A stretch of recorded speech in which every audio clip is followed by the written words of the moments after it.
大家好，我是迅哥。为什么这个符号在太平洋各群岛上反复出现？背后究竟隐藏着一条怎样的线索？本集就让我们一同来了解此次环太平洋之旅的第二个文化圈——美拉尼西亚。在前面几集中，我们路过了马里亚纳群岛、加罗林群岛、马绍尔群岛以及瑙鲁，加上一个唯一横跨4个半球的国家基里巴斯，就共同组成了太平洋的密克罗尼西亚文化圈。它又分别被西南的印度尼西亚、南面的美拉尼西亚以及东面的波利尼西亚包围着，所以在基因和文化上也是三者的混合体。也由于没有什么出众的特点，常常被大家忽视。而它南面的美拉尼西亚却不同。前面说到18世纪欧洲人根据自己了解的地理知识和岛民的肤色特征，人为的将太平洋分成了4个尼西亚，其中美拉尼西亚不仅在基因遗传上与众不同，而且另外3个的名称都源于地理描述，唯独美拉尼西亚是与种族肤色有关，还和前面提到的新几内亚一样，都是黑人的意思。这难道是巧合吗？那么黑人、白人、黄种人到底是从什么时候开始定义的呢？其实正是在这个18世纪，瑞典人林奈在建立了生物分类门纲目科属种的同时，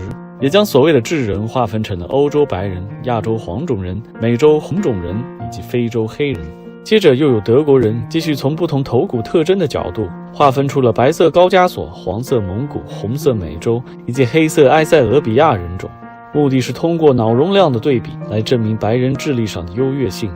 而这几种颜色在西方人看来自然也有着不同的含义。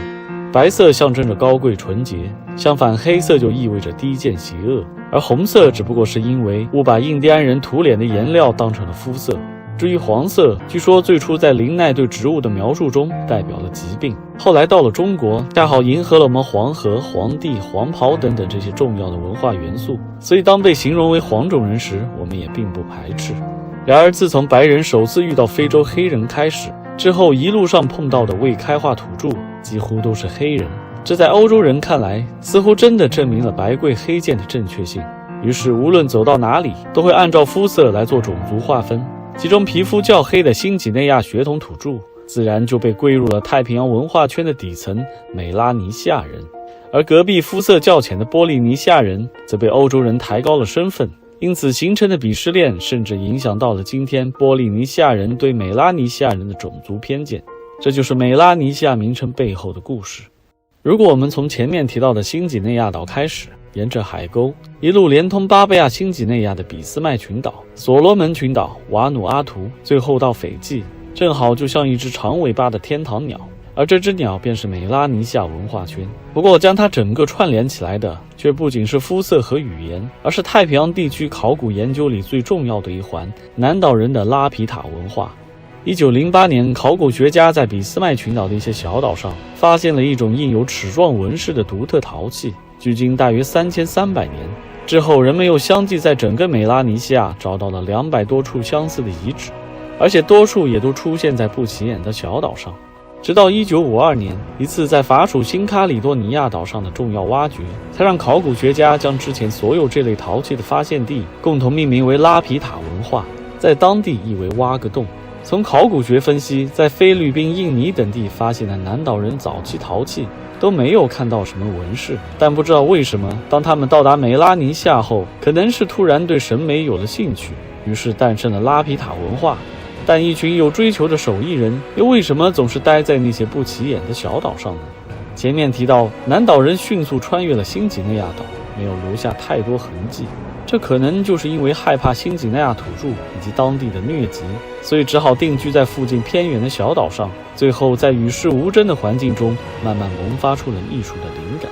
从遗传学的最新分析来看，那些在俾斯麦群岛上生活的拉皮塔人和马里亚纳群岛最早的定居者有着十分密切的遗传关系。而在考古学上，波利尼西亚的萨摩亚和汤加也都发现了拉皮塔人的陶器，这也就意味着拉皮塔人的祖先可能就是在3500年前到达马里亚纳群岛后，在南下俾斯麦群岛，然后穿越美拉尼西亚，最终进入波利尼西亚的。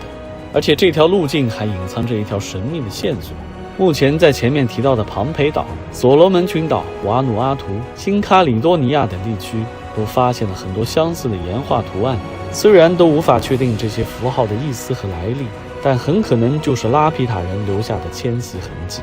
另外还有一个谜团，他们大约是在公元前800年左右到达过萨摩亚，不过在那里发掘的陶器却显得十分粗糙，几乎倒退成了没有纹饰的早期器物。而在此后的迁徙道路上，陶器更是完全消失了。究竟是什么让南岛人放弃了制陶呢？是因为再也找不到合适的粘土了吗？还是说被其他材质的容器替代了？具体原因我们暂时还不得而知。总之就这样，拉皮塔文化在探究南岛人的迁徙路径上起到了承前启后的重要作用。